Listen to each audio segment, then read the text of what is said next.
Zaha would always have a notebook with her, and that was like her visual diary. She would do amazing, super fluid drawings.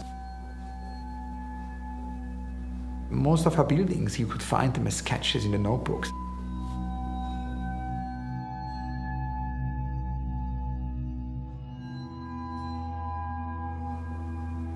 Often the lights would be switched on in her studio and people would pass by the house, and she would work late night hours to do these extraordinary paintings, which are really very big visions for fluid 21st century cities.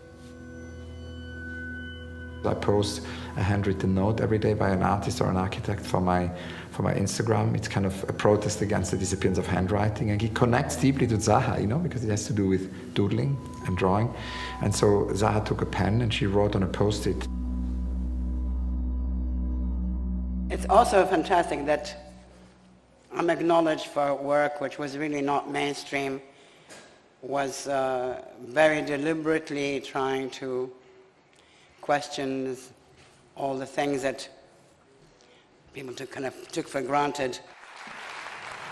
I would go to the RBA that night, and she would not only talk about art and architecture, but it was so fascinating, he said, because she, for the first time, started to show sketches, doodles she had never shown before. And I was completely amazed.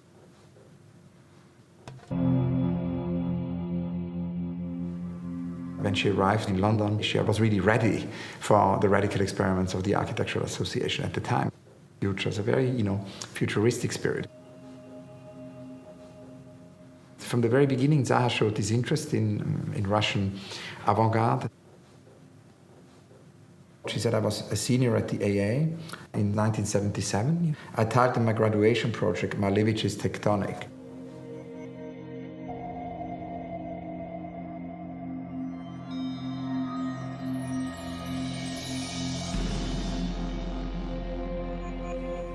It was a hotel sitting on or hanging from Hungerford Bridge.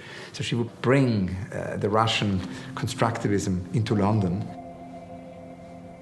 So you have here lots of elements like the horizontal elevation, as well as the residues of this superimposition, which continue to play a role later on. And it's kind of interesting and very fascinating that Zaha never was nostalgic. There was never a sense of the past as something finished. She would revisit Malevich, or she would revisit Tatlin, who of course was another big influence. She would do that in a very dynamic way. So it would basically be the past as a toolbox to invent the future. We can say that Zaha early on found her language. Interlocking angular forms and these fluid urban spaces which anticipated so much of the city.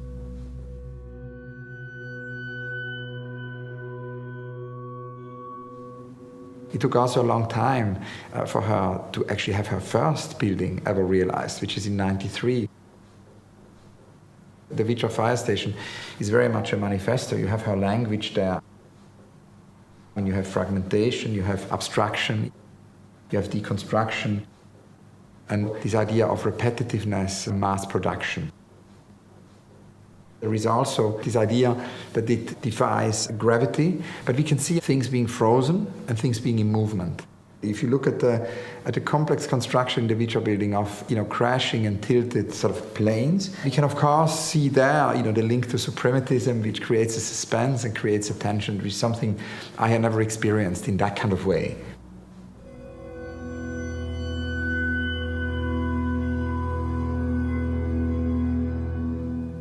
It doesn't remind you of anything else you've seen before, and I think that's what happened. People went to Vitra and saw this structure of Zaha and realized that she had invented, a totally new world, a totally new language.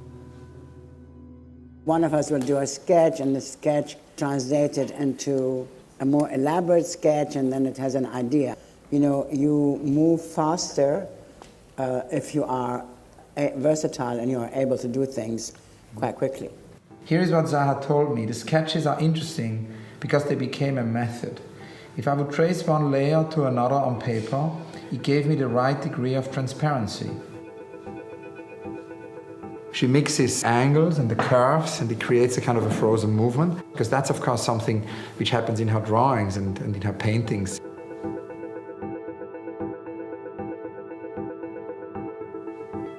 She showed me one notebook where you see really the genesis of the Maxi Museum, and you saw how the entire building just grew.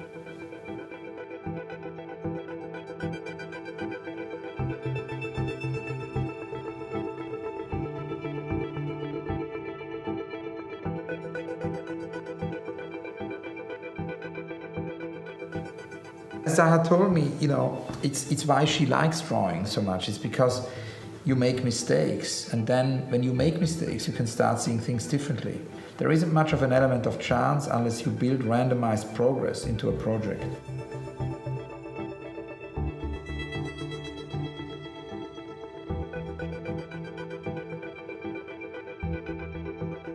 I think what was interesting, in a way, what we decided, even with hand drawings, that drawing plans and sections was not enough to explore maybe new thinking in architecture. I think what is also so fascinating about Zaha's drawings is, the digital age all of a sudden allowed her to build what she conceived much earlier in the drawings.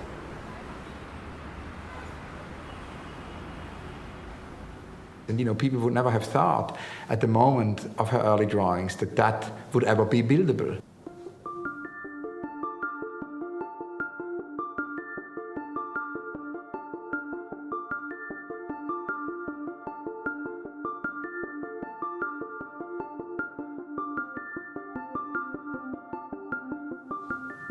I will never forget when I visited her Fino building at the very beginning, when it opened.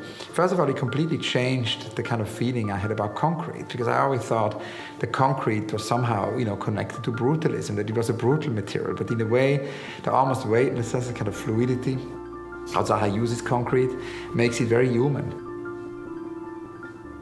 But there is a kind of a human brutalism. Yeah, both the Fino and also the Maxi buildings are, of course, two examples where Zaha could, really apply her language at full complexity on a very large scale.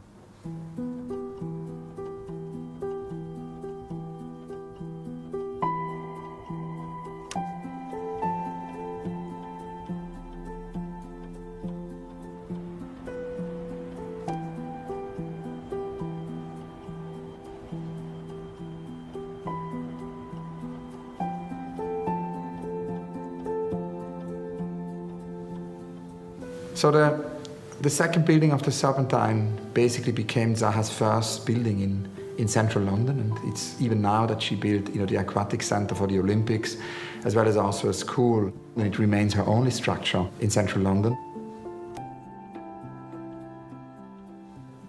Zaha basically added a completely contemporary element, and it's very much an oxymoron, where the past meets the present and projects it into the future.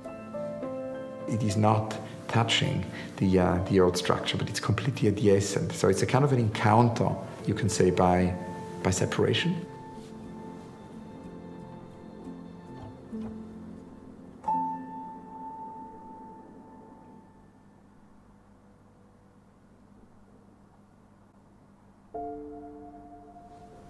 We should never forget that sometimes we encounter historic figures, among our contemporaries, and I always think, that Zaha is one. She's a historic figure, we've been so lucky to work with, to be friends with, and I think she's one of the great architects and artists of the 20th and 21st century, and there's so many dimensions to her work which still are to be discovered.